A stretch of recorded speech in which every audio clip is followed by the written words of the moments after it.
자, 우리 7장에서 하늘에 그 14만 4천의 성도들의 모습, 그 다음에 그 보좌에 앉으신 하나님께 드리는 예배에 대해서 우리가 살펴보았습니다. 그리고 거기서 그 성도들을 위로하시는, 또 보호하시겠다는 하나님의 모습과 약속도 저희들이 볼 수가 있었죠. 자, 이제 7장의 사파가 끝나고 이제 7번째 인이 띄어지면서 7 나팔 심판이 본격적으로 이루어지기 시작합니다.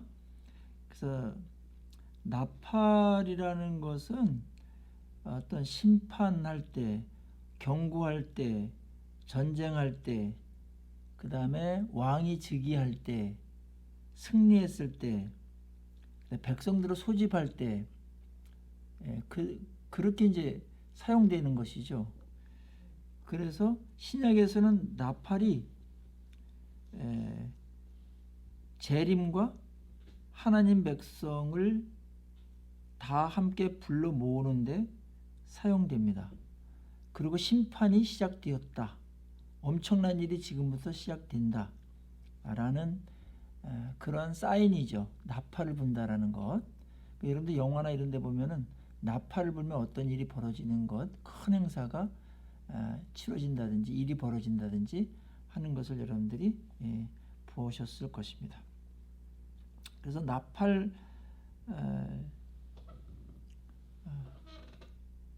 부르는 것은 이게 부활 이후에 그리스도의 왕의 등극이라든지 역사에 대한 그 주권적인 행동으로, 그런 표현으로다가 이 나팔을 부는 것이 요한계시록에서는 사용되고 있고, 그 하나님의 엄청난 그 심판이 실행된다, 시작된다, 그런 어떤 사인을 그대로 받게 됩니다.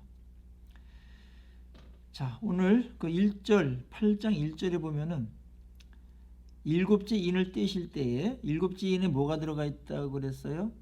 7 나팔이 들어갔다고 그랬어요. 때 엄청난 일이죠. 새로운 또 이제 국면이니까.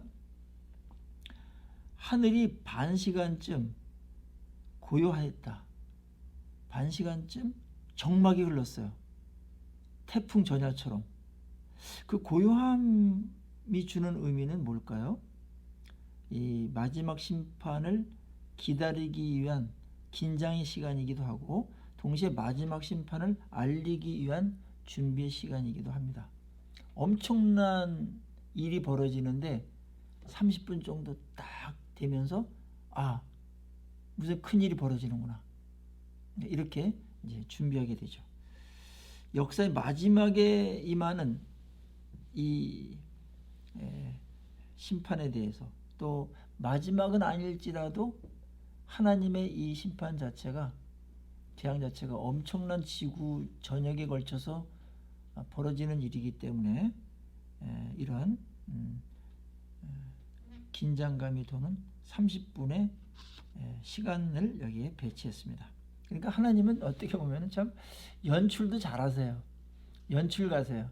그러니까 우리로 하여금 잘 알아듣게, 준비하게, 정확하게 인식하도록 하나님은 엄청나게 배려를 하세요.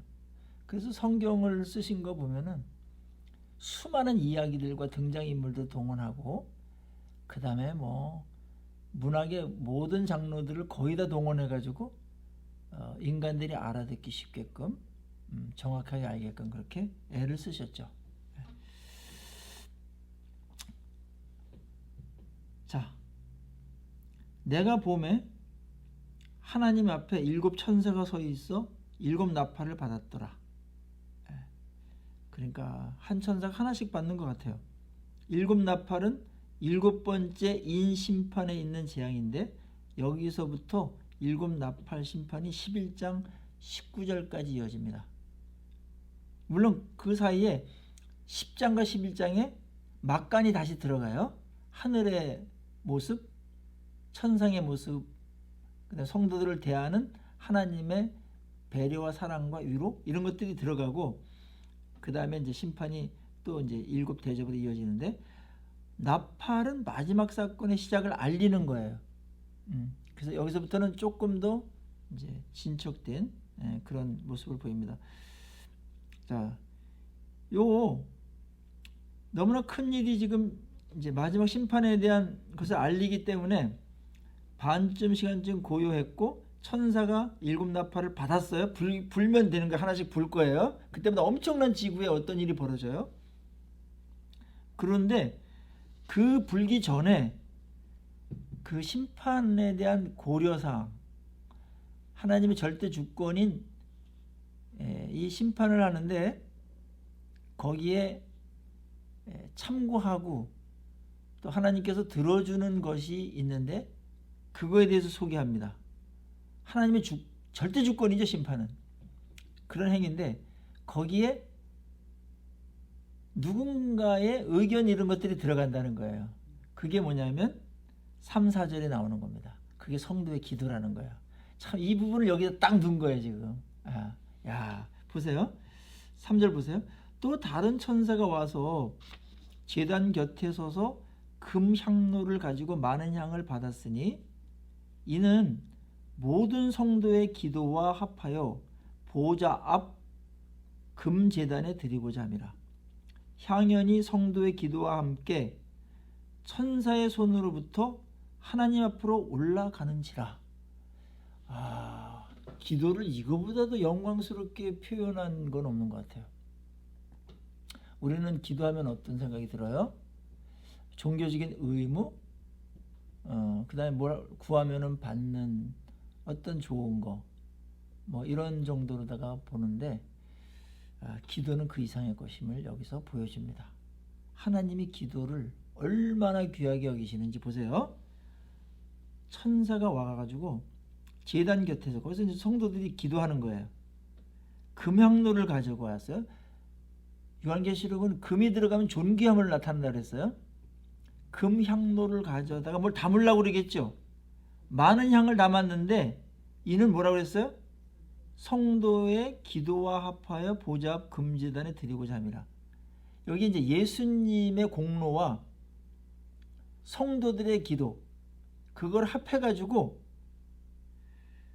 천사들의 손으로부터 하나님 앞으로 올려간다.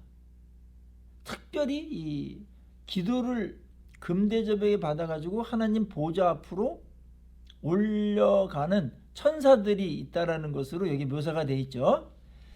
우리들의 기도가 궁상맞은 것 같기도 하고, 그 다음에 뭐 대단한 어떠한 그런 자리에서 하는 것도 아니고, 그 다음에 그 말 자체가 그렇게 수려하거나 뭐 대단하지 않을지라도 하나님이 그렇게 받으시겠다는 거예요. 이게 기도예요. 왜 그럴까요? 우리가 누구의 말을 아주 귀하게 여기는 말이 있죠. 존귀한 사람의 말은 그렇게 듣죠.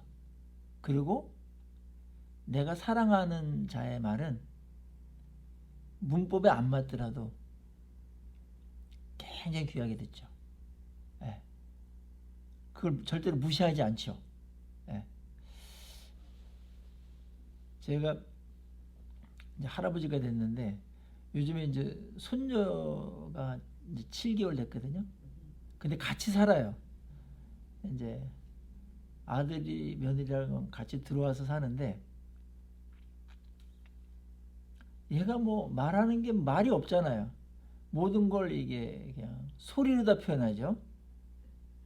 근데 그거에 대해서 나도 그렇고 우리 집 사람도 그렇고 얘네들도 그렇고 반응을 얼마나 빨리 하는지 모르는 거라. 그 뭐 무슨 뜻인지도 알지 못하는데 어떤 먹고 싶다라는 것도 있고 졸렵다라는 것도 있고 뭐가 있어요, 그죠?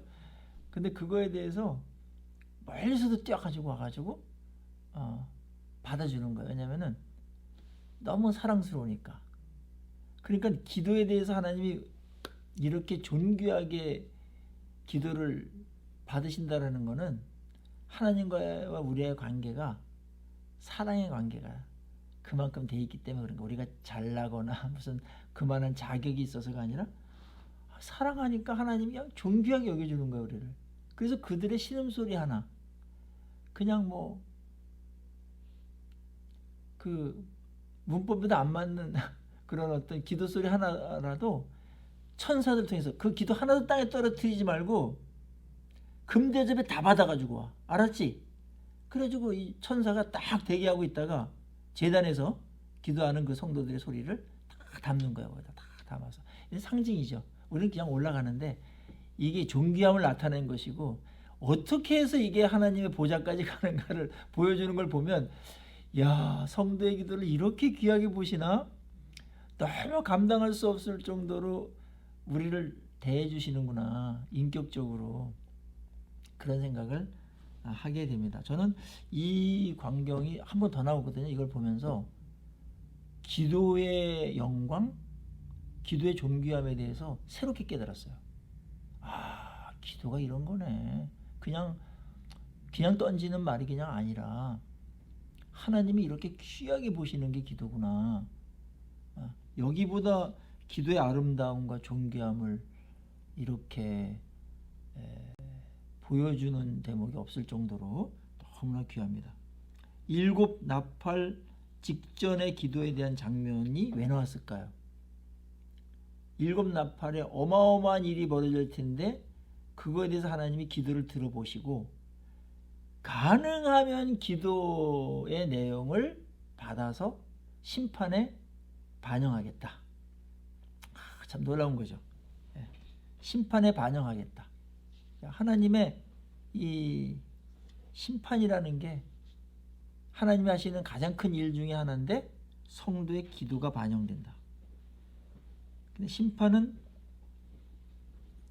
하나님의 어떤 기준과 그 다음에 심판 대상과 어떻게 심판할지 방법과 그 다음에 그 정도가 결정이 되는데 글쎄 우리들의 기도를 반영하신다라는 거예요. 그래서 우리가 왕 같은 제사장 같은 그런 역할을 하는 거예요. 그래서 이런 부분에서 그래서 저는 중보기도하고 이러는 게 가장 큰 권세를 사용하는 겁니다. 왕 같은 제사장이라고 그랬잖아요. 근데 우리가 제사장은 제사장인데 왜 왕 같은 제사장이라고 그럴까? 왕 같은이라는 것은 엄청난 권세가 있다라는 거잖아요. 왕 정도의 권세가 있다라는 거잖아요. 제사장은 그냥 중보하는 사람들인데 그게 이제 하나님께서 우리의 기도를 들으시고 그 만왕의 왕께서 우리의 기도를 들으신다라는 것 자체가 그렇게 해서 정치하시고 심판도 하시고 그게 왕 같은 이라는 말이죠. 왕 같은 또 하나님의 자녀가 되는 권세를 주셨으니 했을 때 그 권세가 여기까지도 미치는 거죠. 우리가 우리를 생각하는 것보다 하나님 우리를 생각하는 게 엄청나게 위대하고 커요. 그걸 알고서 거기에 걸맞게 우리가 살아야 되는데 자존감이 너무나 세상적인 거로 막 비교해가지고 나는 요모양 욕거리고 요모 정도 안 돼. 이러니까 삶이나 기도의 내용조차도 별로 품격이 없고 그 다음에 세상 사람들 부러워하면서 막 살고 그거는 여러분이 하나님의 자녀다움 하나님이 우리를 대하는 것과 너무나 안 어울리지 않아요? 속는 거죠. 자기가 얼마나 중요한지를 모르고 그냥 망나니 짓 하면서 살기도 하고 그냥 아무 데서나 뒹굴고 하는 사람처럼 오늘 여기서 하나님이 성도들을 얼마나 존귀하게 보는지 기도를 어떻게 대하시는지를 보면은 알 수가 있다. 소돔과 고모라 심판 때 아브라함에게 알리셨어요. 그죠? 그리고 아브라함의 기도를 반영하셨어요. 그래서 계속 40여, 30여, 20여, 10여 막 이렇게 줄여 나갔잖아요. 하나님이 그러신다는 거예요. 지금도. 근데 아브라함이 그 기도를 할 때 저는 티끌만도 못한 자이지만 감히 하나님께 아뢰입니다.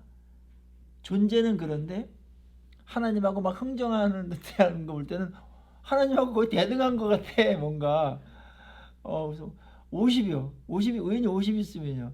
안 하지. 40은요. 안 하지. 30은요. 뭐 이렇게 할 때는 무슨 원로원의 뭐 한 사람인 것 같기도 하고 그다음에 공동 재판관처럼 하는 것 같잖아요. 그게 기도하는 사람의 영광입니다. 여러분 기도할 때가 가장 위대한 순간이고 영광스러운 순간이에요. 창세기 17장에 나오잖아요. 기도는 심판에 영향을 미친다. 그때 10명이 없어서 심판받았지, 아마 아브라함이 더 줄여가기에는 뭔가 양심에 허락이 안 됐던 것 같아요. 너무나 적으니까. 하나님, 의로운 사람하고 불의한 사람하고 함께 망하는 건 하나님의 공의에 맞지 않지 않습니까? 이랬거든. 그러면서 이제 50명 막 들이댔거든요. 우리가 이 땅을 놓고서 하나님, 지금 한국교회가 심판받아서 또 징계받아서 마땅한 일들을 많이 하나, 하나님 긍휼히 여겨주시고 기다려주시고 또 더 큰 또 은혜를 베푸시고 사람들을 일으키셔서 주의 종들을 일으키셔서 다시 한번 사용해 주십시오. 어떤 그런 기도를 하나님께서는 들으시면서 벌써 두드려 맞아야 되는데 유보하시는 것 같아요. 누군가의 기도를 했나 봐요. 하나님은 성도의 기도를 금양례 받아서 상달하게 하시고 바로 그 보좌에, 하늘의 보좌로 올려가게 하셨다. 놀라운 일이죠. 그래서 기도는 여기서 우리가 새롭게 좀 바라볼 필요가 있어요. 어떤 종교적인 의무와 짐으로 생각하는 사람들이 있더라고요. 물론 의무이기도 하죠, 기도는. 그러나 그렇게만 얘기하는 거는 굉장히 섭섭한 이야기다. 기도를 제대로 모르는 거다. 기도는 적어도 특권입니다. 하나님이 우리에게 뭐 있으면 나한테 말해. 내가 들어줄 테니까. 내 뜻에 상반되지만 않는다면 내가 들어준다. 그렇게 말씀하신 거 기도하라고 그랬고, 기도에 대한 약속을 엄청나게 했거든요. 성경이 약속에 대한 책인데, 구약 신약할 때 이제 예수님의 오실 약속, 예수님 오셔서 하는 약속, 이런 약속에 대한 책을 요약이 되는데 언약이기도 하고, 그런데 그 언약 안에, 약속 안에 무슨 약속이 가장 많이 언급을 횟수로 많이 한 것 같아요, 여러분? 기도 응답의 약속. 그게 가장 많아요, 약속 중에. 그런데 가만히 생각해 보세요. 기도를 누가 누구에게 부탁을 해야 됩니까? 하나님이 우리에게 너희들 기도해라 이렇게 부탁을 해야 하는 게 맞습니까? 우리 쪽에서 하나님, 우리가 뭐 있으면 하나님 제발 우리의 말 좀 들어주시고 우리의 청혼을 좀 들어주십시오. 그렇게 매달리는 게 정상적입니까? 뭐가 정상적입니까? 우리 쪽에서 하나님께 우리의 기도를 좀, 우리의 의견과 우리의 처지에 대해서 할 때 하나님 그걸 좀 들어주시고 좀 그 모든 걸 갖고 계시고 다 하실 수 있는 분이니까 그렇게 좀 저희들 도와주십시오. 제발 그렇게 해주십시오. 그렇게 하는 게 맞잖아요. 에? 아니 대통령한테, 대통령 안다면 그게 된다면 우리가 이런데 좀 제발 좀 이것 좀 들어주십시오. 그만하고 싶어가지고 계속 로비도 하고 그때 가까이 가려고 그러는 거잖아요. 근데 성경은 하나님 쪽에서 너희들 제발 기도해라 이런 식으로 얘기하는 거예요. 이걸 여러분 이상하게 보셨어요? 근데 우리는 그거를 잔소리로 듣고 짐으로 듣는다는 거예요. 그게 율법적인 건데, 기도는 이런 거예요. 하나님이 왜 우리 보고 계속해서 기도하라고 그랬느냐? 하나님이 우리를 도와주고 싶고 사랑하시기 때문에 기도를 계속해서 요구하는 거예요. 어떻게 보면 기도를 하라고 구걸하시는 것 같아요. 이런 거예요. 누가 봐도 하나님은 절대갑이고 우리는 을이죠. 우리는 그의 도움을 절대적으로 받아야 되고, 하나님은 뭐 우리의 도움 받을 필요가 전혀 없는 분이에요. 그런데 하나님이 우리에게 왜 그렇게 기도하라고 그렇게 요청을 하실까? 잔소리 하시려고 그런가? 그게 아니고 이런 거예요. 여러분의 자녀가 미국에 이제 유학을 간다고 생각해 보세요. 그러면은 그 전날에 뭐 필요한 거 엄마가 막 싸주고 뭐 하면서 공항 나갈 때 뭐라 그래요? 뭐 필요한 거 있으면은 꼭 말해. 알았지? 알았어요. 뭐 요즘 아들들은 뭐 무뚝뚝하게 말하니까 알았어요. 뭐 야, 거기서 괜히 뭐 너 혼자 끙끙 앓지 말고 무슨 일 있으면 꼭 부탁해라. 알았지? 전화도 하고. 그 말은 뭐야? 내가 들어주겠다는 거잖아요. 그런 심정으로 얘기하는 거예요. 하나님이. 사랑하기 때문에. 그래서 사랑하면 을이 되는 거예요.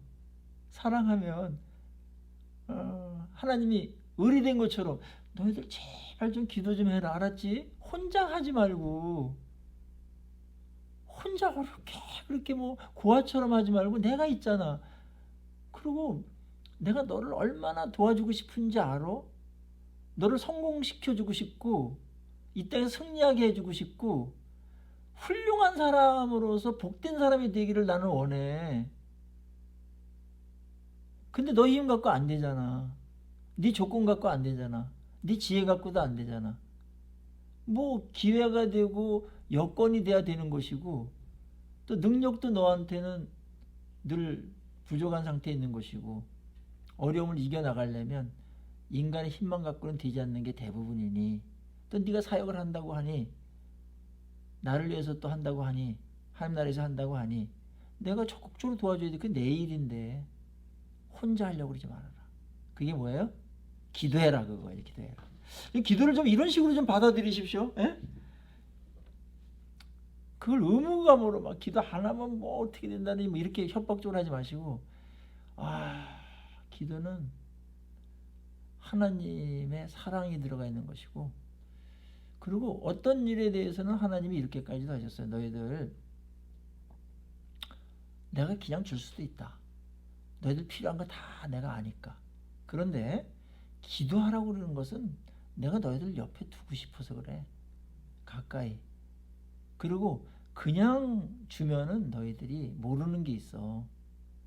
이게 어디서 왔는지 저절로 된 건지 뭐 너희들 잘 모르잖아. 기도하고 받아야 나랑 관계가 좋아지고 또 내가 준 것을 알아야 너희들이 그걸 잘 쓰고 그래서 너랑 관계도 엄청나게 더 계속 좋아지는 것이란다. 그래서 나는 기도를 해야 주는 게 있다. 기도할 때까지 나는 주고 싶지만 억지로 참고 있는 게 있다. 그래서 이제 그 죄짐 맡은 우리 구주 찬송할 때 주께 고함 없는 고로 받지 못한다는 찬양이 있잖아요. 성경에 그런 부분이 분명히 인격적으로 그런 게 있는 거예요. 기도를 해서 받는 거하고 그냥 주는 거랑은 너무 다른 거예요. 하나님과 관계상. 그리고 우리가 뭐 중요한 것일수록 하나님이 빨리 안 주실 때가 있어요. 기도를 충분히 하라고. 기도를 하면서 절박하게 기도하면서 뭘 배워요 우리가? 이거 하나님이 주셔야만 되는 거구나. 겸손과 그 받을 준비를 하는 거죠. 내 마음속에. 내가 잘나서가 아니구나. 이게 내 지혜가 아니구나. 하나님으로부터 온 거구나. 그걸 인정하는 거 중요한 게 사실이니까요. 그냥 하면 몰라요. 인간이 다 자기가 원인이 된 것 같지. 그리고 하나님께서 어떤 복을 주실 때 복에는 독이 있거든요. 독을 빼야 돼요. 독을 빼는 그게 뭐냐? 기도입니다. 기도를 충분히 할 때 독을 뺀 걸 받아요. 내가 내 안에. 그래서 활용을 잘한단 말이에요. 선용한단 말이에요. 그렇지 않고 덥석덥석 안겨주잖아요. 기도 없이 뭘 주잖아요. 타락합니다. 우리가 실력이 없어요. 우리 죄성이라는 게 아무리 축복스럽고 거룩하고 아름다운 것도 더럽힌다고요. 그거 갖고 괜히 뭐 힘주고 다니고 다른 사람 뭐 지배하려고 그러고 조정하려고 그러고 뭐 이렇게 주면서 생색내면서 뭐 다른 사람 기나 죽여버리고 살리라고 준 건데 기 죽이는 데 쓴다면 내 복을 그런 것은 기도가 충분히 안 되면은 줄 수가 없습니다. 복이라는 것은 힘이거든요. 어떤 힘이 있거든요. 그게. 그래서 위험한 것이기 때문에 하나님께서 성숙할 때까지 기다리시고 때에 맞게 주시고 기도를 해서 충분히 이걸 줘도 얘가 이거 갖고 타락하거나 이거를 다른 사람 죽이는 데 쓰지 않고 살리는 데 쓰겠구나. 이렇게 될 때 허락하시기 때문에 기도를 하라고 그러시는 것이고 그런 기도에 대해서 하나님이 가능하면 들어주시려고 합니다. 그러니까 제가 이렇게 말하는 것은 무슨 근거로 아냐면 하나님의 성품이 그러시고 우리 사랑하기 때문에 사랑은 가능하면 들어주는데 자녀가 달라는 거 다 주진 않죠. 맞는 걸 주죠. 왜냐면 자녀의 유익이 사랑이니까. 해로운 걸 알면서도 준 것은 무지하거나 잘못된 사랑이죠. 사랑을 잘 못하는 거, 어설프게 하는 거죠. 하나님은 그런 사랑은 안 하시거든요. 하나님은 철저하게 이 영혼이, 이 자녀가, 이 백성이 영적으로 유익하다는 판단 하에서 그걸 이루기 위해서 주시는 거니까 그렇단 말이에요. 근데 그런 측면에서 기도는 무엇을 주고받는 단순한 기계적인 것이 아니고 거래가 아니라 이런 것들을 하나님하고 나누면서 만들어가고 준비하는 기간이다. 그래서 기도의 시간은 짧으면은 이게 잘 이루어지지 않아요. 적어도 기도는 숙성되어져야 되는 것이고, 또 어떤 거는 급한 거는 뭐 빨리 주시는 것도 있지만 어떤 거는 오래도록 기도하게 하셔가지고 잘 준비된 다음에 주어서 진짜 복이 되게끔 하시도록 하나님께서는 엄청나게 빨리 주고 싶은 마음은 있으나 아직 타이밍이 안 돼서 때를 기다리시는, 그건 하나님의 주권이에요. 하나님만이 아세요. 우리는 뭐 늘 준비가 됐다고 그러죠. 하나님 뭐 주시면 제가 뭐 알아서 잘하면. 근데 하나님은 너무 잘 아시죠. 일찍 줬으면은 아마 망한 사람 많을 거예요. 하나님이 안 주셔서 유보죠. 웨이트. 이제 기다리게 하는 것도 하나님의 응답 중 하나니까. 어떤 건 안 주시는 것도 노 안 돼. 그거는 그것도 있죠. 욕망으로 구한다든지 뭐 나쁜 거 구하면 안 주시죠. 그러나 하나님은 구하는 것에 대해서는 금대접을 받아가지고 바꿔주시죠. 에? 바꿔주시죠. 나쁜 거로 주시지 않죠. 떡을 달라는데 돌을 줄 자가 어디 있으며 생선을 달라는데 뱀을 줄 자가 어디냐. 아버지는 그런 아버지라 하나님은 반드시 쓸모있고 그 다음에 가치 있는 것을 주시지 선한 것을 주신다. 나쁜 것으로는 절대 주시지 않는다. 그건 아버지가 사랑한다는 전제하에서 그런 거예요. 전제하에서. 그래서 기도에 대한 예도 예수님께서 엄청나게 말씀을 많이 하셨잖아요. 그 복음서에 보면 기도에 대한 약속이 얼마나 많습니까?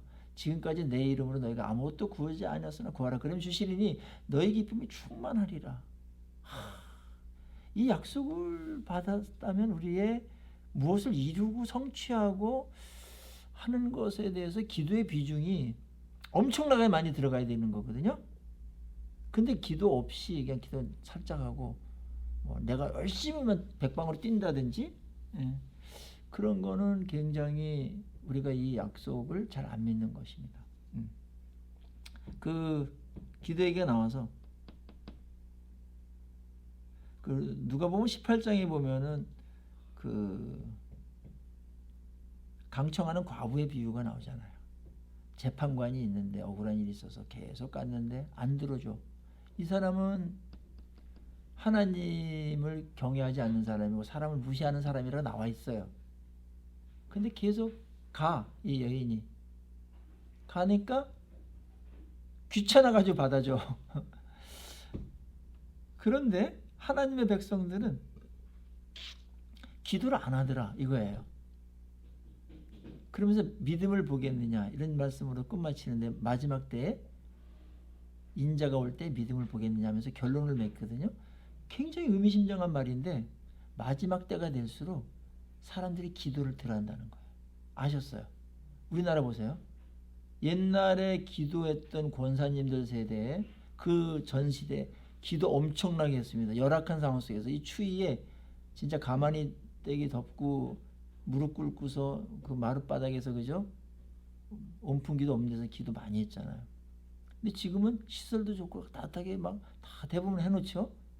그래 기도하는 사람이 너무나 적고 젊은이들은 더 적고 예수님의 이 예언을 우리가 보면서 마지막 때에는 자기만을 의지하고 하나님을 덜 필요하는 시대가 올 거다. 그게 이제 신앙이 이제 적어진다는 것이죠. 그러면서 이제 강청하는 이 과부의 비유를 든 거예요. 여러분 보세요. 과부가 그 나쁜 재판관에게 계속 갔던 것은 무엇 때문에 갔을까요? 무엇을 근거로 갔을까요? 저 재판관은 나쁜 재판관이고 나 같은 과부 같은 뭐 힘없는 자는 시몬자의 말은 안 들어줄 사람이지만 그래도 1%라도 혹시 들어줄지 모른다라는 일말의 믿음 때문에 간 거죠. 구박을 받고 문전박대를 받았을 거예요. 분명히. 그런데 하나님의 백성들은 안 간다는 거 하나님께. 그의 기도를 안 하는 거예요. 그 말은 뭐예요? 기도 안 하는 사람들은 이 과부가 재판장에게 가졌던 나쁜 재판장에게 가졌던 그 정도의 믿음도 표현 안 한다는 거예요. 하나님께. 그의 기도를 안 하는 겁니다. 그게. 아, 통렬하죠. 기도 안 하는 게 그런 거예요. 그래서 믿음을 보겠느냐라고 말하는 거예요. 그래서 믿음은 이거예요. 하나님은 거기서 속히 들어주신 분이다. 반드시 들어주신 분이다. 약속까지 했으니까. 재판관은 약속도 안 했어요. 근데 간 거예요. 근데도 들어준 거예요. 하나님 약속까지 했는데 안 와. 그러면 하나님의 말씀을 안 믿는 거죠, 이게. 아, 믿음이 있으면 가겠죠. 그러니까 무슨 피곤한다느니 시간이 없다느니 여건이 안 된다느니라는 것은 핑계지 믿음이 없는 거예요, 그거는. 안 믿는 거예요, 하나님의 말씀과 약속을. 기도하면 들어준다라는 거에 대해서 그냥 콧방귀 끼고 있는 거예요. 뭐가 그래 뭐. 하나님은 그런 측면에서 기도 안 하는 것에 대해서는 엄청나게 섭섭해 하시겠죠. 자, 하나님이 기도를 얼마나 존귀하게 여기는가. 심판에 대해서까지 기도하는 걸 들어주시고 반영하신다. 에? 그러면서 거기 4절에 하늘 보좌에 포도령이 올립니다. 천사가 향로를 가지고 제단불을 담아다가 땅에 쏟음에 우레와 음성과 번개와 지진이 났다. 쏟는다라는 것은 금대접을 받았는데 향로를 확 쏟아버렸어. 불을 담아다 쏟았어. 성도들의 희생의 제사, 그다음 성도의 순교적인 삶을 땅에 쏟아서 심판에 사용하세요. 쏟는다는 건 응답이죠. 이때 성도들의 기도는 이런 것들이었던 것 같아요. 응답을 보니까 하나님, 이 땅에 불의한 자들이 득세하는 것을 멈춰 주십시오. 그리고 하나님의 공의로운 심판으로 우리 이 땅을 대해 주십시오. 우리들이 저들에게 핍박을 많이 받고 있고 피를 흘리고 있는 것을 신원해 주십시오. 이런 기도의 내용이었어요. 그걸 하나님께서 받으시고 그대로 응답하시는 겁니다. 기도를 쏟는 것은 응답인데 그때 우레와 음성과 번개와 지진이 났다. 심판의 상징들이고 응답의 표현이죠. 참 놀라운 응답입니다. 하나님은 얌전하게 올려갔던 것들을 쏟으실 때는 음성과 우레와 번개와 지진 같은 걸 동원해서라도 하나님의 기도가 응답되고 실현된다. 하나님께서 응답하시는 것이 이 땅에 실현되는 것은 수천 수만 가지 하나님의 방법들이 있어요. 하나님은 그것을 이루어 내시고야 맙니다.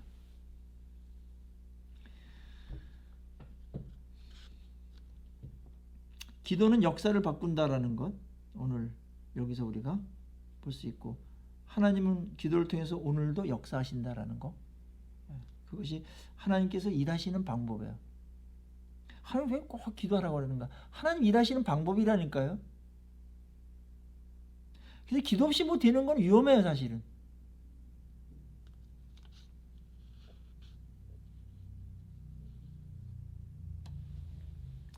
자, 오늘 이 시간에 우리가 마음에 성령께서 기도 좀 더 해야 되겠다 이런 마음이 든다면 마음에 그거 꼭 담으시고요. 오늘 저녁부터라도 큐티 시간이라도 금대접에 여러분의 기도를 담으십시오. 중보 기도도 담으시고 우리 한국교회 위기의 상황을 놓고서 여러분들이 심판을 위해서도 기도하셔도 좋아요. 하나님께서 나 같은 게 뭘 여기 지금 성도의 기도라고 그랬지 뭐 특별한 뭐 사도의 기도나 무슨 뭐 목회자의 기도나 이게 아니잖아요. 하나님은 기도받을 때 똑같습니다. 예. 기도할 때 여러분들 사용하세요. 자, 7 나팔이 부려집니다. 이제 근데 이게 쭉 보니까 첫 번째부터 네 번째 나팔은 무생물에 대한 것이고요. 자연 뭐 이런 것들이에요. 그 다음에 5부터 7까지는 뭐 여섯 가지죠. 6가지는 주로 사람들에 대한 그런 심판과 재앙입니다. 자, 6절 보세요. 7 나팔을 가진 천사가 나팔을 불기를 준비하더라. 첫째 천사가 나팔을 부니 피 섞인 우박과 불이 나와서 땅에 쏟아지매 땅의 3분의 1이 타고 수목의 3분의 1도 타버리고 각종 푸른 풀도 탔다. 식물들이 그 우박과 불로다가 망가지는 것을 보게 됩니다. 이제 여기에 나와 있는 이 나팔 재앙이 하나씩 될 때마다 익숙한 장면이 나와요. 그거는 애굽에 열재앙을 내렸을 때가 그것이 패러디한 것처럼 유사하게 나온다라는 거예요. 그러니까 열재앙을 내릴 때 하나님께서 마지막 때도 이렇게 하시겠다라는 어떤 계획이 있으셨던 것 같아요. 예. 그러면서 이 광경을 보면서 초대교인들은 애굽을 멸하셨던 하나님께서 교회를 핍박하는 자들을 이렇게 멸하시겠구나. 그리고 직감했을 겁니다. 그런 의도도 있으시죠. 둘째 나팔은 보니까 큰 산과 같은 것이 바다에 던져짐에 바다의 3분의 1이 전체는 아니에요. 그러니까 이거 3분의 1, 딱 3분의 1이다 이렇게 하지 마시고 대략적으로 3분의 1 정도가 피가 되고 바다 가운데 생명 가진 피조물의 3분의 1이 죽고 배들이 3분의 1이 깨졌다. 나일강의 피재앙과 같고 이게 물과 바다를 심판하는 그런 재앙이 오는 것을 말합니다. 아마 뭐 어떤 사람은 유조선 침몰이나 뭐 후쿠시마 원전 같은 사고도 여기 이 재앙의 하나로다가 이렇게 이야기하는 이야기도 있고 바다가 오염되고 피해가 엄청 커지죠. 바다 쓰레기가 이게 막 어마어마하더라고요. 한반도 크기만 하는데 바다 쓰레기 섬들이 생기잖아요. 이게 이제 더 많아질 거라는 이것이 다 재앙이에요. 이런 식으로 하시든 다른 어떤 것들이 올든지는 하나님의 방법이에요. 그것이 재앙으로 이어진다. 셋째 나팔. 셋째 천사가 나팔을 부니 햇불같이 타는 큰 별이 하늘에서 떨어져 강들의 3분의 1과 여러 물샘에 떨어지니 이 별 이름은 쓴쑥이라. 물의 3분의 1이 쓴쑥이 되매 그 물이 쓴물이 되므로 많은 사람들이 죽다. 마실 물이 점점 없어진다. 다 상징이긴 한데 마실 물이 없어진다. 물 부족 현상이 일어날 거다. 요즘 우리나라 옛날에 뭐 물을 사 먹는다 그랬을 때 봉이 김선달이나 그렇게 해야지 물을 누가 사 먹어? 요즘 다 사 먹잖아. 앞으로 이제 뭐 물포럼 같은 거 대구가 이제 세계 그 물포럼 같은 거 열리는데 물 부족 현상이 심각해질 거라는 거야. 마실 물이 점점 없어질 거다. 이게 뭐 생각도 안 한 것들인데 이미 재앙의 일부에 들어선 것이죠. 그리고 이거는 지구의 3분의 1 정도 되는 아프리카 같은 데서는 물 때문에 마실 물이 없어서 다 병들고 막 흙탕물을 마시고 그래서 이제 선교사님들이 가가지고 그 뭐 펌프 박아주고 이런 일 하잖아요. 이런 일들도 벌어지고 있다 지금 어느 지역에서는 지구의 한 모퉁이에서는. 넷째 나팔을 보니까 해의 3분의 1과 달 3분의 1과 별의 3분의 1이 타격을 받아서 그 3분의 1이 어두워서 낮 3분의 1은 비침이 없고 밤도 그랬다. 내가 보고 또 들으니 공중에 날아가는 독수리가 큰 소리로 이르되 땅에 사는 자들에게 화가 있으리니 이는 세 천사들이 불어야 할 나팔 소리가 남아 있음이로다. 천사가 나팔을 불어서 넷째 천사 나팔을 부니까 해, 달, 별 3분의 1이 타격을 받았다. 어두워졌다. 흑암재앙을 애굽의 열재앙 중에 흑암재앙이 연상되어 이는 광원체가 밝히는 시간의 3분의 1, 즉 4시간 동안 어둠이 발생하는 현상으로 사람들이 두려움과 공포를 떨게 하는 것들이었는데 선지자들은 천체가 빛을 잃고 세상이 어두워지는 것을 하나님의 마지막 심판의 전조로 이해했었습니다. 그러면서 이제 어떤 사람들은 이게 지도력을 가진 사람들의 타격이 이때 일어날 거다. 뭐 이렇게 해석을 하는 자들도 있죠. 이 재앙이 진행될 때 공중에 날아가는 독수리가 언급되는데 독수리 형체의 천사였을 것이에요. 근데 큰 소리로 땅에 사는 자들이 화가 있으다 하면서 3번이나 화를 강조하죠. 앞으로 닥칠 3개의 나팔 소리가 벌어지고 그것으로 인한 재앙이 더 크고 치명적인 것임을 알려주고 있습니다. 요약할게요. 이 부분은 요한계시록의 재앙들은 작은 심판으로서 마지막 심판의 전조들입니다. 그런데 거기에 이걸 할 때 성도의 기도의 응답으로다가 반영된 것으로 이것이 벌어진다. 그리고 그 기도에 대한 하나님의 응답은 점진적이고 부분적으로 진행되는데 그러다가 완전히 응답된다. 예를 들면 이때 당시의 사람들이 우리를 살려주시고 우리를 심해해 주십시오 라고 기도했을 때 하나님은 로마를 심판하셨는데 로마의 핍박을 받고 있던 당시 성도들의 이런 기도는 어떻게 응답됐을까? 어떻게 금대접을 쏟으셨을까? 하나님께서 200년이 지나자 로마가 무너지고 로마가 무너지죠. 그리고 복음으로 정복됩니다. 새로운 역사가 일어난 것이죠. 참 놀라운 거예요. 그런데 이 로마를 배경으로 해서 이 편지를 썼기 때문에 로마가 언급되는 것인데 근데 묘한 것은 애굽의 심판, 로마의 심판, 바벨론의 심판이 몇 가지 있잖아. 소돔 고모라의 심판. 이 심판이 마지막 심판의 복사판이라는 거예요. 대부분 그런 식으로 심판이 되고 역사가 마무리된다는 거예요. 그래서 그 예를 많이 드는 겁니다. 그래서 여기에 이런 역사에 대한 심판은 지금도 여러 곳에서 다양한 모습으로 이루어지고 있다. 여기에 있는 이제 7 심판 시리즈를 우리가 볼 때 앞에서 우리가 계시록을 보는 관점이 있었어요. 알았죠? 과거에만 일어난 것이 아니고 미래에만 일어날 것도 아니고 과거에도 일어났고 지금도 일어나고 앞으로 일어날 것이다. 그러다가 이런 크고 작은 재앙들이 있다가 마지막에 최종적인 심판이 이루어진다. 이게 우리의 이제 역사관이었거든요. 그래서 이미 로마 시대 때도 이루어졌고, 그렇죠?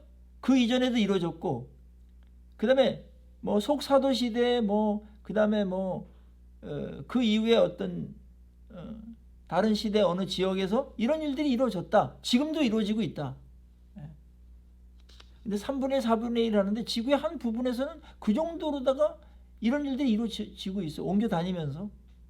우리나라는 절묘하게 많이 피해 가고 있는 부분이 있고 북한은 엄청나게 많이 받고 있는 부분이 있는 것이죠. 그런 측면에서 옛날에 고센 땅에 우박이 떨어지지 않고 그 심판과 재앙으로부터 면제받았던 부분적인 약간의 피해는 없을 수 없겠으나 얽혀 있으니까 그러나 그들은 보호받았던 그런 식으로 심판이 전개될 것임을 암시합니다. 그것이 7재앙 시리즈인데요. 7중적 연속재앙 7인 7나팔 7대접은 고도의 복합적 실제를 다른 시각으로 보는 환상이다. 이는 지금도 벌어지고 있는 7중적 현실에 대한 설명이다. 이 부분이 정리를 잘 하셔야 돼요. 지금도 어딘가는 이 부분이 일어나고 있다. 또 앞으로도 이런 일들이 어딘지는 모르나 일어날 것이다. 그리고 반역적 세상의 이집트의 재앙의 버금가는 재앙을 내리어서 마침내 자기 백성을 구원하고 오랜 세월 그들을 종속시켰던 어둠의 세력을 심판하실 것이다. 심판의 대상은 성도들이 아니고 성도들을 괴롭히고 핍박했던 자들에 집중될 것이다. 자, 이 얘기를 들었던 7 성도들은 지금 로마의 핍박으로 엄청난 어려움을 겪고 있는데 조금만 견디면 되는구나. 이게 굴이 아니구나. 터널이구나. 하나님의 심판에 그 서광이 지금 비춰지고 있구나. 그러면서 조금 더 참을 수 있는 힘과 용기를 더 가졌을 것입니다. 그래서 요한계시록은 위로의 책이며 격려의 책이죠. 네. 자, 여기까지 우리 강의하고 마치겠습니다. 수고들 많이 하셨습니다.